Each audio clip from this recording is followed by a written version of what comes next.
In this video, I'll guide you through how to zoom in Microsoft Project.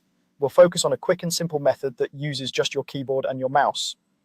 Even though it's only one basic action, I'll walk you through it slowly and clearly so you know exactly what's happening and how to use it confidently in your own projects. First, make sure you have Microsoft Project open and that a project file is loaded. You should be able to see the Gantt chart area with tasks on the left and the timeline with bars on the right. This timeline is what we're going to zoom in and out on so you can see your schedule in more or less detail. Now, place your hand on your keyboard and locate the Control key. On most keyboards, this key is labeled Control and is found at the bottom left and sometimes also at the bottom right. You can use either one. Keep one finger resting gently on that Control key so you're ready to press it.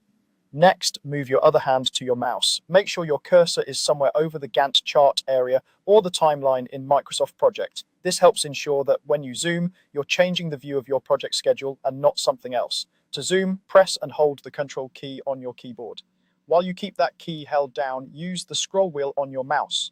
If you scroll the wheel forward away from you, Microsoft Project will zoom in. That means the timescale on your Gantt chart will become more detailed.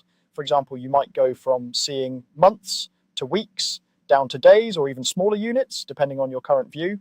This is very useful when you need to focus on a specific section of your schedule and see task start and finish dates more clearly. If you want to zoom out, keep holding the Control key and scroll the wheel backward toward you. As you scroll back, the view will zoom out, showing a broader range of time. You might move from days to weeks, weeks to months, and so on. This is helpful when you want to see the big picture of your project, including how all your phases and milestones line up over a longer period. You can repeat this motion as much as you like. Because it's a continuous zoom, you can make small, precise adjustments. Scroll just a little for a subtle change, or scroll more for a dramatic zoom in or out. If you ever feel like you've zoomed in too close or too far out, simply reverse the direction of the scroll while still holding Control until you're comfortable with what you see.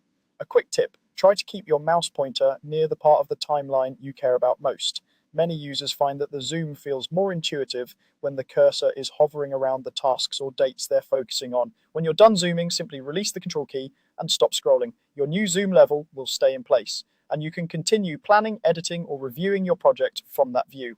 That's all there is to it. By using the Control key together with your mouse wheel, you have a fast, flexible way to zoom in Microsoft Project without hunting through menus or changing settings.